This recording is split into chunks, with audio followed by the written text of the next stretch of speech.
Good afternoon. My name is Lisa Greenwald, and I'm Kindering CEO. Thank you so much for being here, engaged and dedicated to supporting children with diverse abilities and their families, including siblings, as you just saw.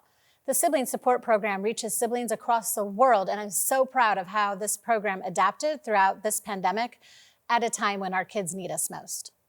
Now, before I get started, I want to take this opportunity to say a special thank you to those who have joined us now for several virtual events over the past year and a half.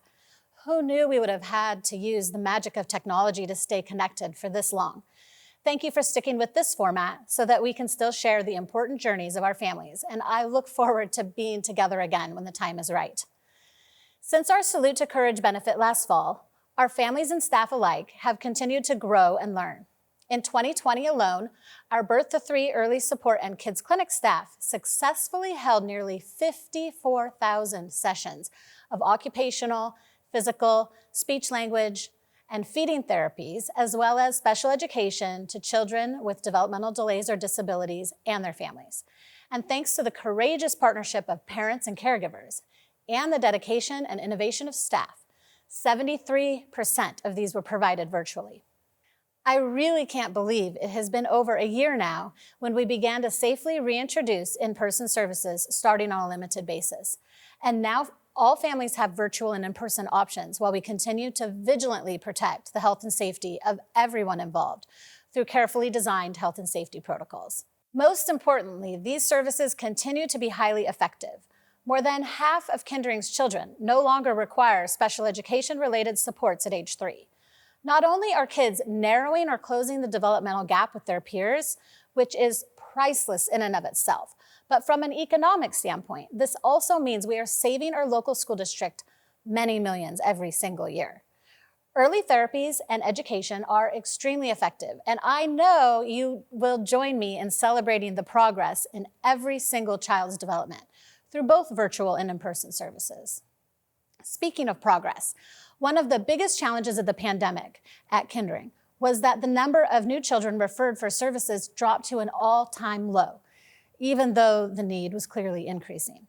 Knowing the importance and effectiveness of these services, this was simply heartbreaking. So we rallied around this issue and set our hearts and minds to find families and not wait for them to find us. And now we are happy to report that this summer, the number of new children accessing our services met an all-time high. We celebrate this because our children need us now more than ever. In fact, it has become clear that Kindering must grow to meet demand. We know that only a portion of children who would qualify for Kindering services are reached each year, and that the needs of children and families have increased significantly through this pandemic. The investment that you and all our supporters make in Kindering allows us to continue growing and reaching more and more children and families who would benefit from our services. As we embark on our 60th year of serving the community, continuing to grow and remain a dynamic agency is critical. As part of our journey to make inclusion and equity a reality, Kindering is incorporating compassion, appreciation, resilience, and empowerment, or CARE, into all our interactions as we become a care-designated, healing-centered organization. Introducing CARE to our 200-plus staff over 4 campuses has been a labor of love, time, adjusting, learning, and definitely listening. All staff participate in foundational training around inclusion, equity, and trauma-informed practice. We continue to increase the diversity in our workforce in an effort to match the diversity of the children and families we serve. And under the guidance of our Equity and Inclusion Officer and various consultants, we have developed a work plan at all levels of the organization that drives us forward. Now, as I think about our guest speaker today, I am reminded of so many leaders and visionaries across our community that, like Sheila, have been crucial partners in our success. I wish I had the time to thank every single partner individually, but let me highlight a few that you might not know about. First, you may have seen our preview slides about our partnership with Early Markers. Thanks to funding from the National Institute of Health, Kindering participated in a project to innovate how more developmental screenings and evaluations could be brought straight into families' homes and clinical locations through technology.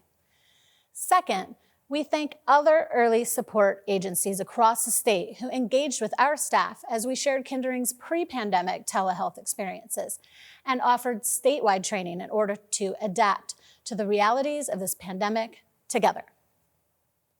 Third, we could not be more thrilled to be expanding Kindering's Cherish program, supporting children in foster and kinship care. Currently, this program has been replicated to agencies in the greater Seattle area, and now we are able to bring this program to providers all across the state through the support of generous donors. And last, but certainly not least, we are proud to partner with King County Best Starts for Kids. The large majority of Kindering's programs, and thus thousands of children and families, have been supported financially through Best Starts for Kids. Thanks to each of you living in King County, including possibly even your vote for the levy's renewal, we are excited to see what this next chapter holds for our community.